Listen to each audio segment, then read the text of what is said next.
South voice நேயர்களுக்கு என்னுடைய வணக்கத்தை தெரிவித்துக் கொள்கின்றேன்.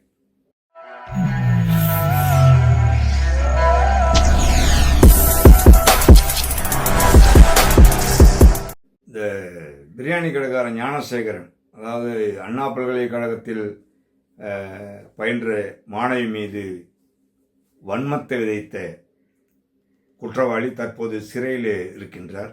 இந்த ஞானசேகரனை பற்றி பல விஷயங்கள் நம்மக்கிட்ட வந்துக்கினே இருக்குது. இவர் மீது பல வழக்குகள் இருக்குது. ஏற்கனவே இவர் செய்த தவறுக்கு எஃப்ஐஆர் போட்டு இப்போ ரிமாண்டில் இருக்கார். அநேகமாக போலீஸ் அவர் கஸ்டடி எடுத்துருக்கணும், எடுப்பாங்கன்னு நினைக்கிறேன். அப்ளிகேஷன் போடுவாங்க சிறப்பு குழுவினர். அது மட்டும் இல்லாமல் அவர் மேலே 8 பிரிவுகள் வழக்கு பதிவு செய்யப்பட்டிருக்கிறது. இன்னும் பல அண்ணா பல்கலைக்கழகத்திலே படித்த மாணவிகள் மீது பல மாணவிகளை இவர் வன்முறையிலே ஈடுபட்டிருக்கின்றார் என்று புதிய தகவல்களாக வந்திருக்கிறது. அதை பற்றியும் போலீசார் விசாரிப்பார்கள் என்று நினைக்கின்றேன். தற்போது சிறப்பு புலனாய்வு குழுவினர் இதையும் விசாரித்து ஞானசேகரன் மீது கடுமையான தண்டனை வாங்கி தருவார்கள் என்று பொதுமக்கள் வெளியிலே எதிர்பார்க்கப்படுகிறது. மேலும் இவர் மீது திருட்டு வழக்கு, வழிப்பறி வழக்கு, ஆள் கடத்தல் வழக்கு, இப்படி பல வழக்குகள் ஞானசேகரன் மேல் பதியப்பட்டிருக்கிறது. ஒவ்வொன்றாக நம் காதுக்கு இப்போதான் இந்த தகவலாம் வந்துன்னு இருக்கு. 2018ஆம் ஆண்டு இவர் என்ன பண்ணார், தன்னுடைய கூட்டாளிகளுடன் சேர்ந்து ஒரு டைல்ஸ் பிஸ்னஸ் பண்ணுற ஒரு தொழிலதிபரை மிரட்டுறார். மிரட்டி 25 லட்ச ரூபாய் பணம் கேட்குறார். சரிங்க, அப்படி எப்படின்னு பேசி 12 லட்ச ரூபாய் கொடுத்துட்றேன் அப்படின்னு சொல்லியிருக்காங்க. சரி கொடுங்க அப்படின்னு சொல்லிட்டு 12 லட்ச ரூபாய் வாங்கிட்டாங்க. ஏதோ ஒரு பிரிட்ஜ் மேலே இருந்து கீழே போட சொல்லியிருக்காங்க, வாங்கியாச்சு. மீண்டும் 13 லட்ச ரூபாய் கொடுத்தா தான் இவரை நாங்கள் விடுவோம் அப்படின்னு கார்லேயே வச்சு சுற்றிட்டு இருக்கிறாங்க. சரி என்ன பண்ணுறதுன்னு தெரியாமல் இவங்க காவல்துறைக்கு தகவல் கொடுக்குறாங்க. காவல்துறையினர் அந்த பாதிக்கப்பட்ட நபரின் உறவினர் போல் நடித்து 13 லட்ச ரூபாய் எடுத்துன்னு போகிறாங்க. எடுத்துன்னு போய் கொடுக்கும்போது கையும் களவுமாக போலீசாரால் சுற்றி வளைக்கப்பட்டு ஞானசேகரன் கைது செய்யப்படுகிறார். அப்போ கைது செய்யப்படும் பொழுது அவனுடைய வண்டி, கார்லாம் சீஸ் பண்ணுறாங்க. அதுக்கடுத்து கம்பு, அருவா, துப்பாக்கி இதெல்லாமே சீஸ் பண்ணுறாங்க. சீஸ் பண்ணி அந்த வழக்கும் தற்போது நிலுவையில் இருக்கிறது. அதுக்கு அவர் மேலே ஆர்ம்ஸ் ஆக்ட் போடலாம், கொலை முயற்சி வழக்கு போடலாம், மிரட்டல் வழக்கு, ஏகப்பட்ட வழக்கு போடலாம். எல்லாமே நான் பெயிலபிள். என்ன வழக்கு போட்டாங்க, என்ன கேஸ் போட்டாங்கன்ற தகவல் இல்லை. 2018 நடந்தது. அந்த கேஸ் இன்னும் நிலுவையில் இருக்கிறது. அதுக்கப்புறம் இவர் மேலே 20 வழக்குகள் பெண்டிங்கில் இருக்கிறதா சொல்கிறாங்க. இத்தனை வழக்குகள் இவர் மேலே இருக்கு. ஆனால் தலைமை உல்லாசமாக வெளியே சுற்றின்னு இருக்கிறான்.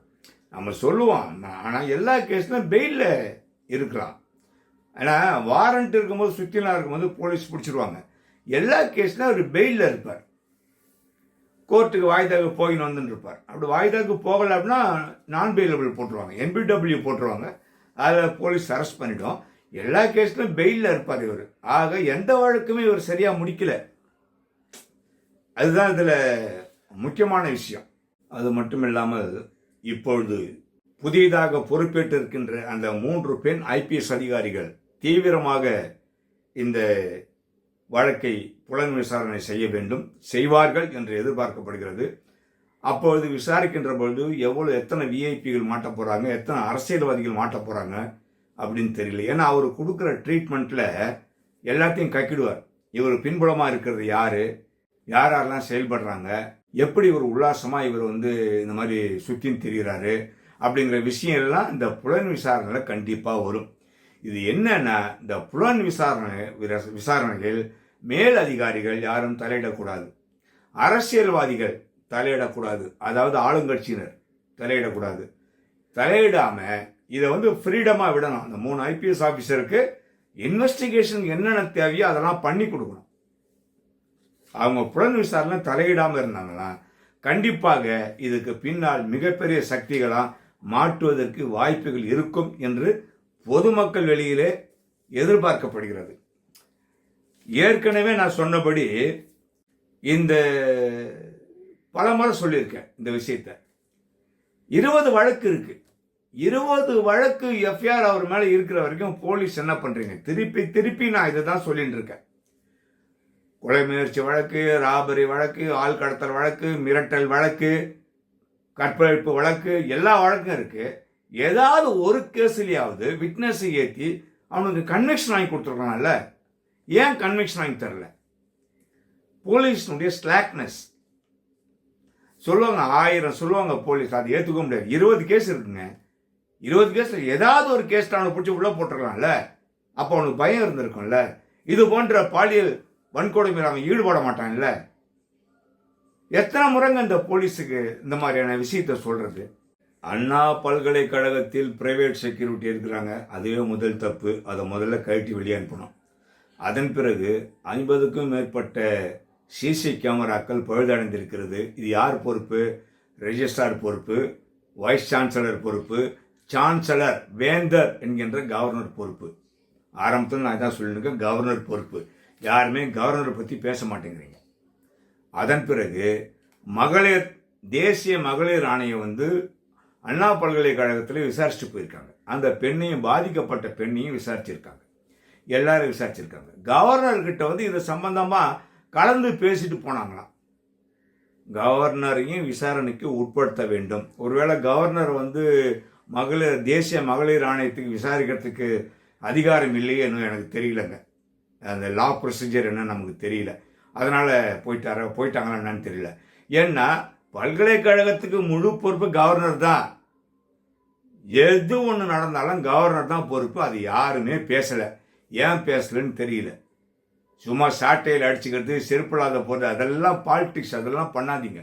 யார் ஒருத்தர் பாதிச்சாலோ அதுக்கு நீங்க குரல் கொடுக்கணுமே தவிர அவங்க பொறுப்பு, இவங்க பொறுப்பு, அப்ப நடக்கலையா எப்ப நடக்கலையான்னு கீழ்த்தரமான அரசியல் பண்ணிட்டு இருக்காதீங்க. நான் மறுபடியும் அதுதான் சொல்றேன்.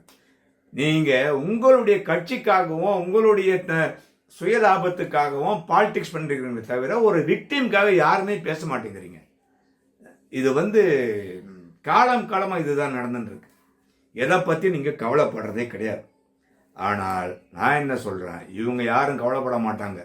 ஆனா நியமிக்கப்பட்டிருக்கின்ற சிறப்பு புலனாய்வு குழு பெண் அதிகாரிகள் முனைப்புடன் சிறப்பான முறையில் தன்னுடைய திறமையை வழிகாட்டி விசாரிச்சாங்கன்னா, விசாரணை அப்படின்னா அது உங்களுக்கு தெரியாது. விசாரணை என்றால் வேற அர்த்தம். அது சுழுக்கெடுக்கிறதுன்னு அர்த்தம். அதான் நல்லா விசாரிச்சிங்களா சார்? நல்லா விசாரிச்சுங்க அப்படின்னா என்ன அர்த்தம்? பொழந்தாங்கன்னு அர்த்தம். அந்த மாதிரி விசாரிக்கணும். ஊமை குத்து அடிச்சு விசாரிக்கணும். வெளிகாயமே இருக்கக்கூடாது. அப்படி குத்து அடிச்சு நீங்க விசாரிச்சிங்களா உண்மையிலேயே இது உண்மை வெளிவரும்.